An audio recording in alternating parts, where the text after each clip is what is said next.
한 교회에 굉장히 공부를 잘하는 청년이 있었대요. 그래서 인류대학교 대학원을 굉장히 우수한 성적으로 졸업했는데 이 친구가 이제 목사님을 찾아와서 내가 아니라 제가 아는 목사님을 찾아와서 상담을 받고 싶어 했어요. 상담을 받는데 상담 주제가 뭐냐면 과외 아이들을 가르치는데 아이들이 공부를 못하는 게 도저히 이해가 안 가더래. 자기는 한 번도 시험에 떨어져 본 적이 없는데 애들이 아무리 가르쳐줘도 이해를 못하는 게 어떻게 해야 공부를 못하는지, 얘네들이 공부를 못하려고 특별히 연습을 하는지 이유를 모르겠대요. 그래서 그 목사님께 찾아와서 아이들이 공부를 못하는 원인을 도저히 이해가 안 간다. 이게 고민이었어요. 그래서 그 고민을 상담하러 왔는데 그 목사님이 기분이 안 좋았죠. 왜냐하면 자기는 공부 못하는 게 너무 이해가 잘 되는데 그분은 너무너무 공부를 잘해서 공부 못하는 애들이 심정이 이해가 안 간대요. 그래서 목사님도 이해가 잘 돼요. 공부 못하는 친구들은 이해가 잘 되는데 그 친구는 인류대 한 번도 시험에 떨어져 본 적도 없고 그리고 공부를 못 해본 적이 없대요. 그래서 공부 못하는 애들을 보면 왜 공부를 못하는지 전혀 이해가 안 간대요. 그래서 그게 고민이었는데 한 일주일 정도 지나서 그 청년이 굉장히 이렇게 풀이 죽은 표정으로 교회에 나와 있더래요. 그래서 목사님이 찾아가서 왜 그러냐 그랬더니 이제 공부를 너무 했고 체력이 떨어져서 테니스를 배우러 갔대요. 옆에 테니스 코트에 갔는데 계속 배우는데 그 테니스 선생님이 자기를 보고 내가 7년 동안 사람들을 가르쳐 봤지만 당신처럼 테니스를 못하는 사람 처음 봤다. 근데 그 선생님 얘기가 뭐냐면 교본도 다 있고 옆에 있는 강사가 다 가르쳐주고 이렇게 하는데 이 기본 자세도 못 배우는데 난 당신처럼 테니스 못하는 사람을 처음 봤다는 거예요. 그래서 그때야 비로소 공부 못할 수도 있구나. 사람들이 뭔가를 못할 수도 있다라는 걸 그때 깨달았대요. 그래서 우리들이 남들을 이해하는 게 이렇게 굉장히 힘들어요. 나는 남들을 다 이해하는 것 같지만 나랑 처지가 다른 사람들을 이해하는 거는 기적이 필요해요. 다시 말씀드릴게요. 여러분들이 엄마 아빠를 이해하는 거 또는 엄마 아빠가 자녀들을 이해하는 데는 기적이 필요해요. 우리가 다 공감하고 이해하는 것 같지만 여러분들이 이해할 수 없는 영역이 있어요. 엄마 아빠가 우리 여러분들 마음 내가 힘들어야 하지만 엄마 아빠 아무리 설명해도 내 힘든 그 영역을 이해할 수 없는 부분이죠. 똑같아요. 우리 친구들도 엄마 아빠를 이해하는 것 같지만 도저히 이해할 수 없는 엄마 아빠만 갖고 있는 느끼고 있는 영역이 있어요. 그래서 남들을 이해하는 데는 하나님의 특별한 기적이 필요합니다. 그래서 성경에서 오늘 뭐라 그러냐면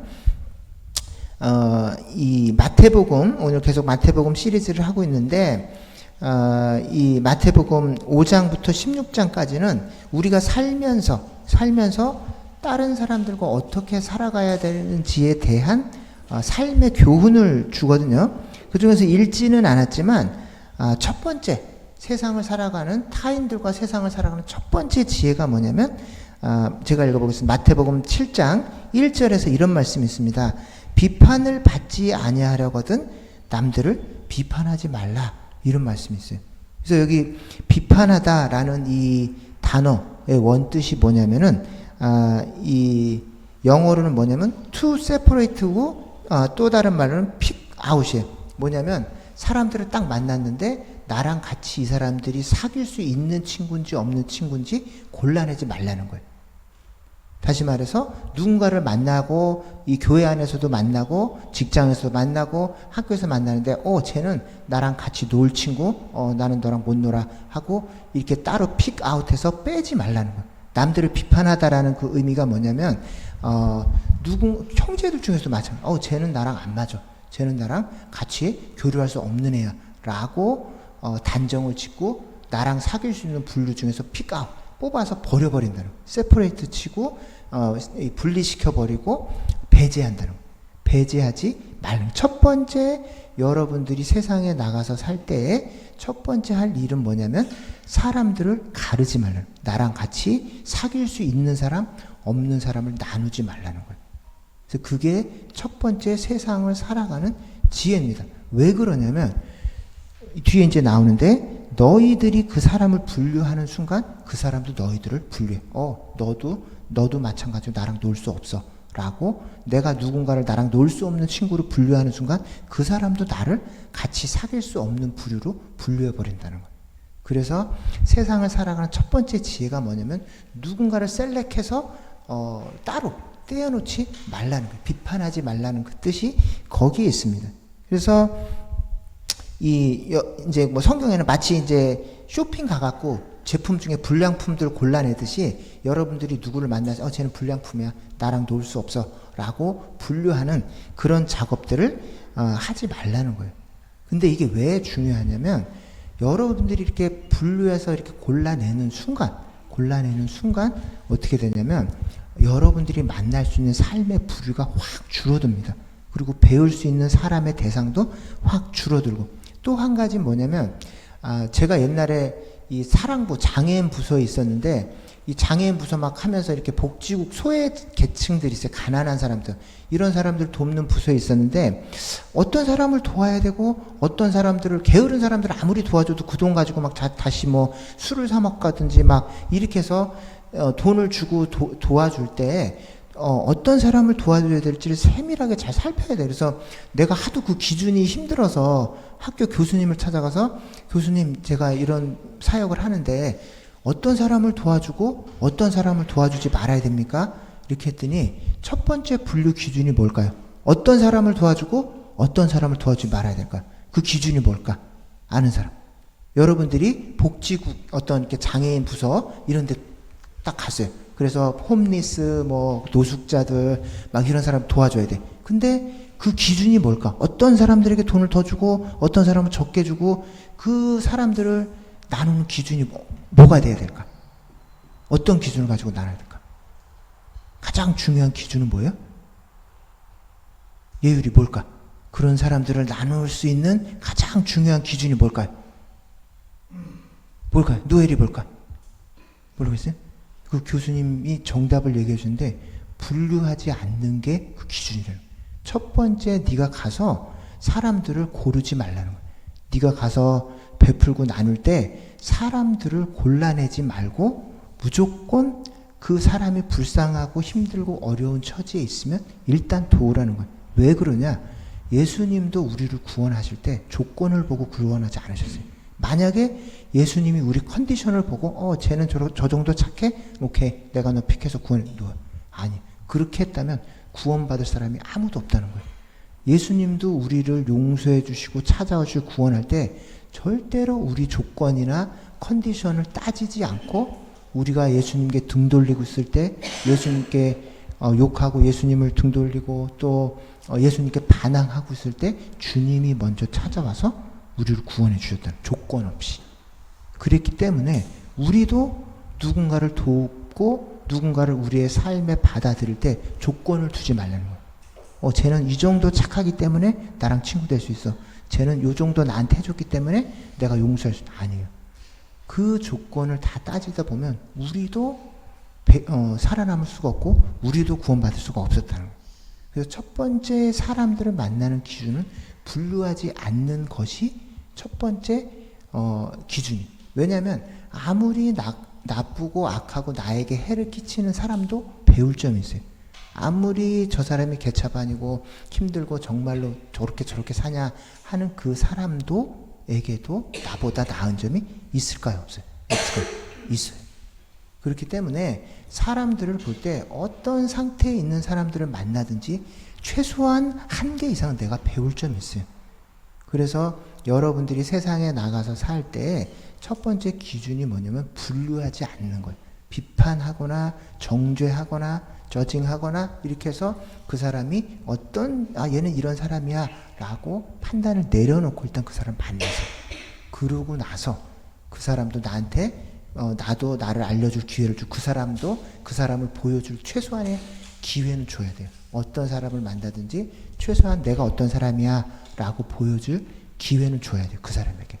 그것이 세상을 살아가는 첫 번째 조건입니다. 그래서 비판하지 말라는 것이고, 그래서 제가 처음에 여기 캐나다 왔을 때 5년 전이니까 45살이었어요. 그래서 어학원에 갔어. 근데 어학원 가서 영어를 딱 갔는데 제일 힘든 게 뭐였을까요? 제일 이 영어 배우러 어학원에 딱 가서 영어 회화반에 딱 들어갔어요. 제일 힘든 점이 뭐였을까? 예림아 목사님 뭐가 제일 힘들었을 것 같아? 영어 배우러 들어가서. 다 힘들었겠지. 언어도 안 되고 다 힘들었는데 제일 힘든 것은 뭐였냐면 내가 나이가 많다는 생각이었어요. 나처럼 나이 많은 사람, 영어 안 되는 건 물론이고 그것보다 더 힘든 게 있었는데 나처럼 나이 많은 사람 여기 앉았을 되나? 나처럼 이렇게 나이 먹고 그리고 대부분의 경우가 그 영어 학원 선생님들이 나보다 나이가 어렸어. 그리고 그 학생들은 대부분 이제 너희보다 어린 막 18살, 뭐 20살. 그래서 야, 내가 사실은 45살이야. 그럼 우리 아빠가 42살이에요. 막 이래서 이렇게 그 학생들의 부모님보다 내가 나이가 훨씬 많은 거야. 근데 이제 그런 데서 얘들이 나를 노땅으로 보면 어떡하나, 나를 부담스러워하면 어떡하나, 뭐 저런 노땅이 우리 교실에 왜 와 있어, 막 이런 시선으로 나를 볼까봐 너무너무 그게 제일 힘들었어. 영어가 힘든 것보다 거기에 있는 애들한테 내가 짐이 될까봐, 거기 온 그 영어 배우는 학생들이 나를 불쾌해할까봐 그게 제일 힘들고 어려웠어요. 그래서 영어 학원을 계속 다녀야 돼. 얘들이 말은 하지 않지만 얼마나 나를 부담스러워할까, 얼마나 나를 싫어할까. 나처럼 나이 많고 또 동양인이고 막 거기 애들은 막 되게 남미 무슨 뭐 어디 막 이렇게 해서 완전히 또 부잣집 애들이야. 그러니까 어디야 남미에서 왔지만 굉장히 좀 잘 살고 일생 동안 영어 교육을 막 어려서부터 받고 온 소위 말하는 엘리트 애들인데 거기에 이제 한국에서 온 목사님 40대 중반의 아저씨 같은 목사님이 껴서 이렇게 회화하자고 막 어눌한 말투로 막 이러니까 애들이 얼마나 나를 싫어할까, 얼마나 부담스러워할까, 이게 너무 힘들었어요. 그래서 처음에는 이제 그 선입관, 이거 이래서 내가 공부를 계속 할 수 있을까? 이렇게 했는데 솔직히 물어봤어요. 얘들아, 내가 사실은 45살이고 니네 아버지보다 나이가 많다. 네, 괜찮냐? 그랬더니 처음 한 얘기가 뭐였을까요? 대부분의 아이들이 뭐라 그랬을까? 영어로 대부분 내가 이 얘기를 꺼낼 때마다 공통적으로 하는 얘기가 있었어요. 뭐라고 대답했을 것 같아? 뭐라고? 땡큐? 뭐라 그랬다? 맞아요. 근데 I don't care인데 더 정확히 so what? 어쩌라고. 네가 45인데 어쩌라고. 관계가 없다는 거야. 45인데 어쩔. 당신이 45살이든 60살이든 백인이든 흑인이든 관계가 없다는 거야. 네가 이 클래스에 와 있는 동안에는 네가 그냥 한 명의 학생으로 클래스 메이트로 여기 와 있는 거지. 나는 네가 백인인지 흑인인지 40살인지 60 상관없다. 영어 배우러 왔으면 너도 학생이고 나도 학생이야. 나도 영어 배우는 거, 너도 그냥 영어 배우는 거야. 라고 진짜 그렇게 대해준 거야. 여기 45살 먹은 아저씨 노땅으로 대하는 게 아니라 나도 영어 배우러 왔고 너도 영어 배우러 왔어. 그러니까 여기 배우는 동안은 너도 학생이고 나도 학생이야. 공부나 열심히 하자. 이거 쏘와 45살인데 어쩌라고 이거예요. 진짜 그렇게 대해줬어요. 그래서 내가 잘못 생각한 게 아니고 내가 얘들한테 부담되지 않고 그리고 계속 공부할 수 있겠구나. 그래서 영어 학원 2년 다녔어요. 그래서 그 레벨이 5, 베이직 레벨 5부터인데 처음 테스트 딱 받았더니 B4야. 베이직 4. 그러니까 맨 바닥에서 바로 위. 이제 거기서부터 시작해서 2년 동안 계속 학원을 다녀서 그 유니버시티 패스웨이 과정에서 그 학원의 그 반을 졸업하면 대학 시험을 안 보고 바로 여기 학교에서 입학을 시켜줘요. 그래서 거기 과정까지 마치고 여기 컬리지를 들어갔었는데 그 첫 번째 용기가 뭐였냐면 걔네들이 나를 셀렉하지 않았어. 나를 픽아웃해서 같이 교류할 수 없는 사람으로 나를 분류해 놓지 않았기 때문에 내가 걔네들 틈에 섞여서 계속 공부하고 2년이라는 시간을 거기서 보내고 여기 학교를 들어가서 여기 학교 학생들도 마찬가지로 나를 똑같이 대해주더라고. 대학을 다닐 때. 그래서 이 늦은 나이에 또 영어를 언어를 하고 뭐 여기 문화도 잘 모르고 하는데 끝까지 학교를 마칠 수 있도록 도와주더라고. 그래서 그만큼 누군가를 판단하고 속아내지 않고 내 삶의 바운더리에 받아들인다는 것은 엄청난 메리트가 있어요. 그 사람을 격려해주고 사람을 살려주고 그리고 또 내가 만날 수 있는 사람의 범위를 넓혀줘요. 그래서 이게 목사님이 캐나다 와서 배운 첫 번째 이 어떤 좋은 이 교훈이고, 그거를 예수님이 이미 성경에 말씀해 놓으셨더라고요. 너희들 사회생활 하기 전에 첫 번째 조건인데 사람들 골라내지 마. 이게 세상을 살아가는 첫 번째 아이디어입니다. 그리고 자, 그러면 어떻게 해야 내가 만나는 모든 사람들을 골라내지 않고 그 사람들을 계속 만나면서 살 수 있는가? 실천적인 방법론이 있는데, 그게 마태복음 오늘 읽은 7장 12절 말씀입니다. 다시 한번 이 말씀 위에 있죠? 한 번 더 7장 12절 말씀 같이 한번 읽어보겠습니다. 시작. 그러므로 무엇이든지 남에게 대접받고자 하는 대로 너희도 남을 대접하라. 이것이 율법이요 선지자이니라. 아멘. 여기에 이제 이 영어 성경, 한글 성경, 원어 성경이 전체가 조금씩 다 다른데, 영어 성경에서는 do to others whatever you would like them to do to you. 이렇게 해서 whatever, 그러니까 무엇이든지인데, 원어 성경에 뭐가 더 들어가 있냐면 whoever 들어 있습니다. 누구든지, 무슨 일이든지, 누구든, 어떤 사람이든지 막론하지 말고 만났을 때 그 사람들에게 대접을 하는데, 어떻게 대접하냐면 내가 그 사람에게 받고 싶은 대로. 여러분들 푸대접 받고 싶은 사람 있어요? 남들한테, 친구들한테 하대받거나 무시당하거나 푸대접 받고 싶은 사람 있어요? 아무도 없죠. 똑같아요. 누구를 만나든지 내가 대접받고 싶은 대로 그 사람을 대접하라는 거예요. 근데 그 대접의 첫 번째가 뭘까요?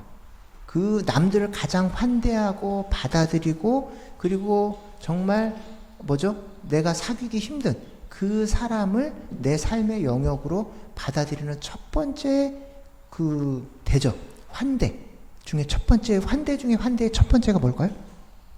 어떤 걸까요? 여러분들이 만약에 정말 쟤는 힘들어, 저런 애랑 어떻게 내가 계속 사귀고 어떻게 계속 하지?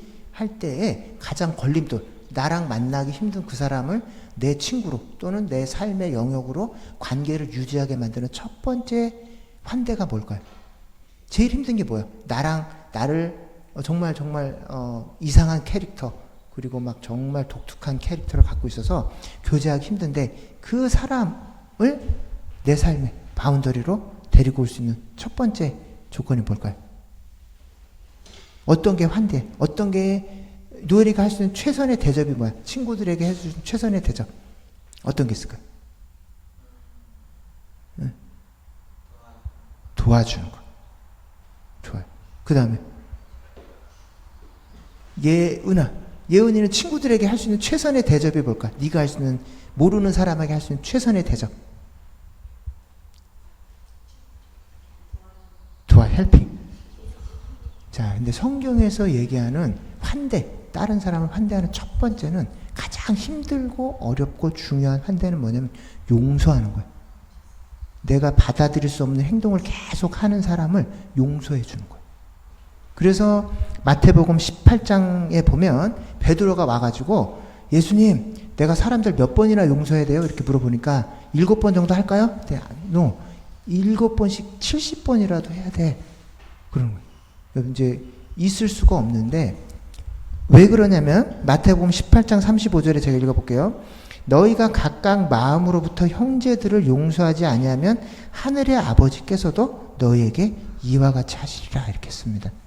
그래서 여러분들이 형제들 많은 집은, 아마 형제들 중에 나한테 상처를 준 친구, 내 마음을 아프게 한 친구, 또 나를 기분 나쁘게 한 친구 막 학교에도 있고 그렇잖아요.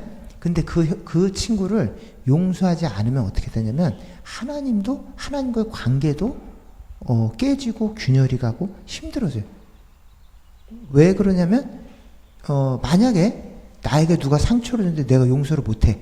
그럼 그 마음이 어디로 가냐면, 그 원망이나 화가 어디로 가냐면 하나님께 가요. 그 사람을 만나게 한 하나님, 그 사람을 나한테 보낸 그 하나님, 기분 안 좋습니다. 왜 하나님 저 사람을 내 배우자로, 왜 저런 아이를 왜 나에게 주셨어요? 왜 저런 사람을 공동체에 나한테 허락하셨어요? 섭섭합니다, 하나님. 이렇게 돼서 하나님께 원망이 되기 때문에 기도가 안 돼요. 하나님께 원망이 되기 때문에 예배가 잘 안 돼요. 그러면 하나님과의 관계가 무너지고 깨지는 거예요. 그래서 첫 번째 남에게 대접해 주시는 최선의 대접의 첫 번째 뭐냐면 용서하는 것부터 시작하는 겁니다. 도저히 용서할 수 없는 사람, 내 마음에 깊은 상처를 줘서 힘들게 하는 그 사람을 용서하기 시작할 때 비로소 그 사람도 내가 지은 잘못에 대해서 용서가 죄송합니다. 시작되는 거예요.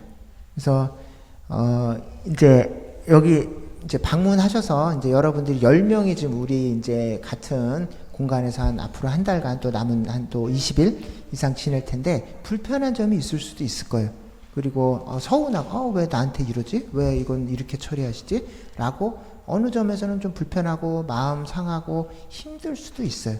근데 이제 이 기간에 지낼 때에 여러분들이 이 여행이나 여기 머무는 이 기간을 감사와 이제 말하자면 어떤 좋은 추억으로 가질지 아니면 그 사람 한 사람 때문에 이번 여행 망쳤어 이렇게 될지 여러분들에게 달렸어요. 첫 번째가 뭐라고요? 용서하고 받아들이고 저 사람이 정말 이해할 수 없지만 이유가 있을 거야 라고 생각을 하고 일단 받아들이고 여러분들의 삶 속에 그 사람이 다가오도록 또 그 사람이 그 일을 개선될 때까지 좀 기회를 주세요. 이제 그러다 보면 그 사람들이 삶이 바뀌고 개선되어지고 그리고 또 그 사람도 여러분들을 용서해 줄 거예요.